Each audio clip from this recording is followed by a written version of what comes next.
चंद्र टरे सूरज टरे, टरे जगत व्यवहार, पै दृढ़ श्री हरिश्चंद्र को, टरे न सत्य विचार। इसका मतलब है कि चांद और सूरज अपनी चाल बदल सकते हैं, दुनिया के सारे नियम कानून बदल सकते हैं, लेकिन राजा हरिश्चंद्र का सच्चाई पर चलने का विचार कभी नहीं बदल सकता। क्या आप एक ऐसे राजा की कल्पना कर सकते हैं जो रातों रात सम्राट से दास बन गया, जिसके महल बिक गए, परिवार बिछड़ गया और जिसे शमशान में मुर्दों से कफन का टैक्स वसूलने का काम मिला? ये किसी फिल्म की कहानी नहीं, बल्कि इतिहास की सबसे बड़ी परीक्षा है। एक ऐसा इम्तिहान जो एक ऋषि ने एक चक्रवर्ती सम्राट का घमंड तोड़ने के लिए नहीं, बल्कि उसकी सच्चाई को दुनिया के सामने लाने के लिए लिया था। ये कहानी है राजा हरिश्चंद्र की, जिन्होंने अपने एक वचन के लिए वो कीमत चुकाई जिसे सुनकर आज भी रोंगटे खड़े हो जाते हैं। आइए जानते हैं कैसे एक वचन ने एक राजा से उसका सब कुछ छीनकर भी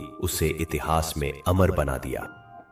गौरव का चित्रण। सतयुग की बात है। अयोध्या नगरी पर सूर्यवंशी राजा हरिश्चंद्र राज करते थे। वो सिर्फ एक राजा नहीं थे, बल्कि धर्म और सच्चाई की एक जीती जागती मिसाल थे। उनके राज में प्रजा खुशहाल थी, खजाने लबालब भरे थे और हर तरफ न्याय का बोलबाला था। कहते हैं कि उनके शासन में किसी को रत्ती भर भी दुख नहीं था और हर कोई उन्हें भगवान की तरह मानता था। राजा हरिश्चंद्र अपनी सच्चाई और ईमानदारी के लिए तीनों लोकों में मशहूर थे। उनकी पत्नी महारानी तारामती भी उतनी ही गुणी और पतिव्रता थी और उनका बेटा रोहिताश्व उनके कुल का चिराग था। राजा हरिश्चंद्र की जिंदगी एक मिसाल थी, एक ताकतवर राजा, एक खुशहाल परिवार और एक वफादार प्रजा। वह हर रोज दान पुण्य करते थे, ये पक्का करते थे कि उनके राज्य में कोई भी भूखा या दुखी ना सोए। उनकी ये प्रसिद्धि देवताओं तक जा पहुंची थी और बड़े बड़े ऋषि मुनि उनकी सच्चाई की कस्में खाते थे। महर्षि वशिष्ठ जैसे गुरु को उन पर नाज था, लेकिन शायद किस्मत को कुछ और ही मंजूर था। उनकी इसी शोहरत ने महर्षि विश्वामित्र का ध्यान अपनी ओर खींचा, जो अब उनकी परीक्षा लेने का मन बना चुके थे। परीक्षा की शुरुआत। एक रात राजा हरिश्चंद्र ने एक सपना देखा। सपने में उन्होंने देखा कि कोई ब्राह्मण उनसे उनका पूरा राजपाट दान में मांग रहा है और वो खुशी खुशी अपना सब कुछ उसे दे रहे हैं। सुबह जब उनकी नींद खुली तो उन्हें ये सपना बड़ा अजीब लगा, पर उन्होंने इस पर ज्यादा ध्यान नहीं दिया। वो अपने रोज के काम निपटाकर राजसभा पहुंचे। ठीक उसी दिन महर्षि विश्वामित्र अपने कई शिष्यों के साथ उनकी सभा में आ पहुंचे। राजा ने उनका जोरदार स्वागत किया, उनके पैर धोए और उन्हें सबसे ऊंचा आसन दिया। विश्वामित्र को देखते ही राजा को अपना सपना याद आ गया।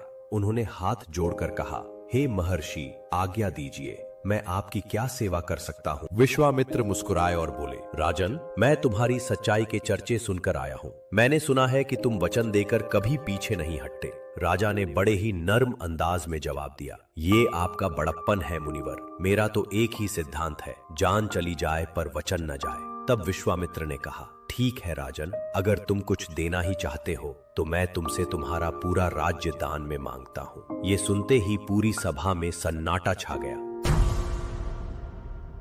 लेकिन राजा हरिश्चंद्र के चेहरे पर एक शिकन तक नहीं आई। उन्हें अपना सपना याद था और उन्होंने इसे भगवान का इशारा समझा। उन्होंने फौरन कहा, जैसी आपकी आज्ञा मुनिवर, आज से ये राज्य आपका हुआ। उन्होंने अपना मुकुट उतारा, शाही कपड़े बदले और साधारण से कपड़े पहन लिए।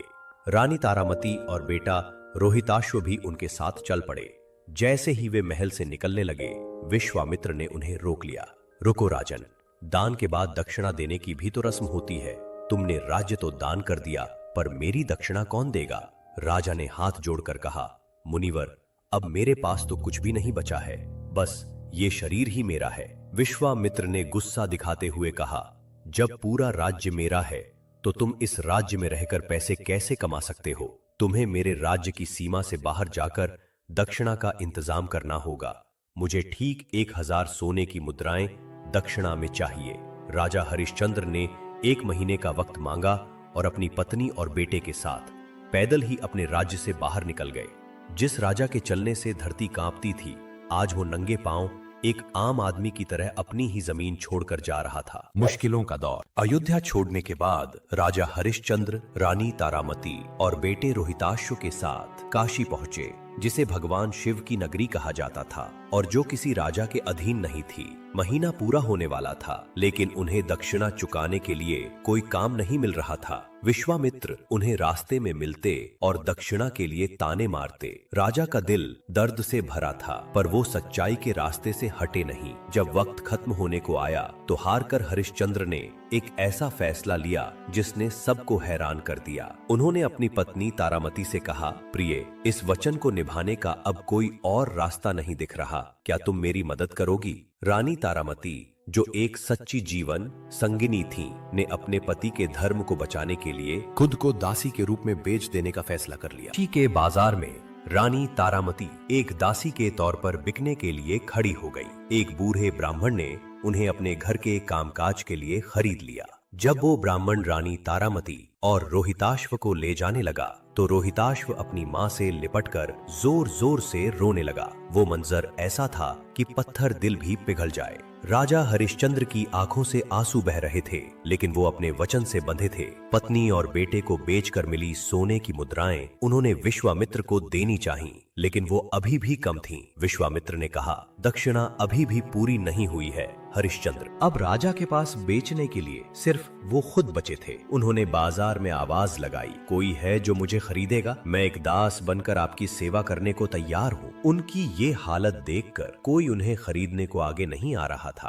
आखिर में शमशान घाट का मालिक एक चांडाल वहाँ आया और उसने राजा को खरीद लिया। शमशान का काम, जिसे समाज में सबसे छोटा काम माना जाता था, अब एक चक्रवर्ती सम्राट की किस्मत बन चुका था। जो भी पैसे मिले उससे उन्होंने विश्वामित्र की पूरी दक्षिणा चुकाई। अब वे एक दास थे जिनका काम था शमशान में जलने वाले हर मुर्दे पर टैक्स वसूल। चरमोत्कर्ष श्मशान का वो मंजर। दिन रात शमशान की जलती चिताओं के बीच रहते रहते हरिश्चंद्र का शरीर काला पड़ गया था। वो अपने मालिक के हर आदेश को पूरी ईमानदारी से निभा रहे थे। एक दिन एक ऐसी घटना घटी जिसने उनकी परीक्षा को उसके चरम पर पहुंचा दिया। दूसरी तरफ रानी तारामती जिस ब्राह्मण के घर काम करती थी, वहां उनका बेटा रोहिताश्व बगीचे में पूजा के लिए फूल तोड़ने गया। वहीं एक जहरीले सांप ने उसे डस लिया और उसकी तुरंत मौत हो गई। अपने इकलौते बेटे की लाश को गोद में उठाए रोती बिलखती रानी तारामती रात के अंधेरे में उसी शमशान घाट पहुंची जहां उनके पति हरिश्चंद्र एक दास के रूप में काम कर रहे थे। चारों तरफ घना अंधेरा था और चिताओं की आग से माहौल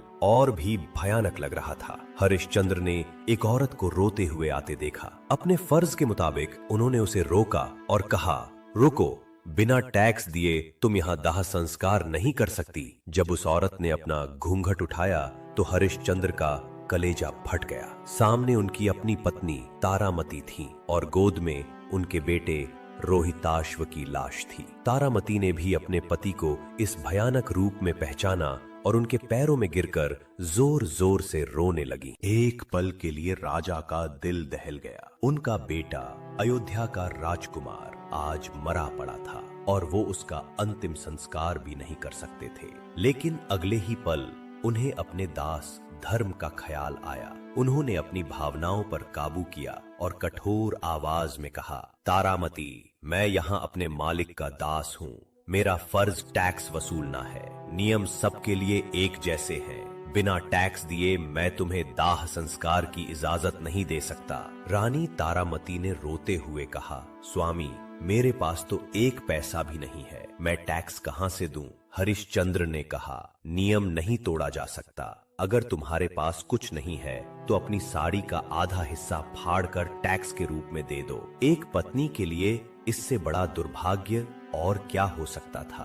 तारामती ने जैसे ही अपनी साड़ी का पल्लू फाड़ने के लिए हाथ बढ़ाया, आसमान में जोर से बिजली कड़की।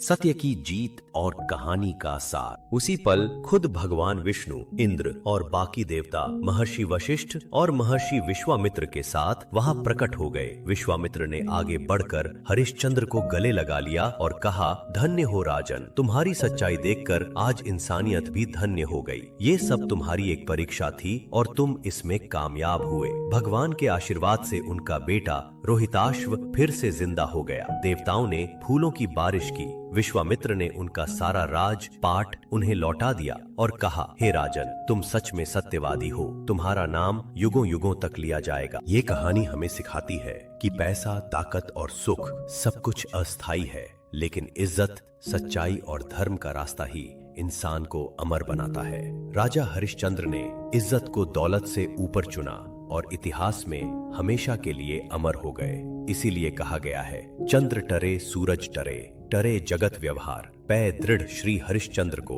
टरे न सत्य विचार। इसका मतलब है कि चांद और सूरज अपनी चाल बदल सकते हैं, दुनिया के सारे नियम कानून बदल सकते हैं, लेकिन राजा हरिश्चंद्र का सच्चाई पर चलने का विचार कभी नहीं बदल सकता। आज के दौर में जहां लोग छोटी छोटी बातों पर अपने उसूलों से समझौता कर लेते हैं, राजा हरिश्चंद्र की ये कहानी एक बहुत बड़ी प्रेरणा है। आपको इस बारे में क्या लगता है? क्या आज के समय में सच्चाई और अपने वचन पर टिके रहना मुमकिन है? हमें कमेंट्स में अपनी राय जरूर बताएं। अगर आपको ये कहानी पसंद आई हो तो इस वीडियो को लाइक करें और हमारे चैनल को सब्सक्राइब करना ना भूलें, ताकि आप ऐसी ही और भी प्रेरणा देने वाली कहानियां देख सकें।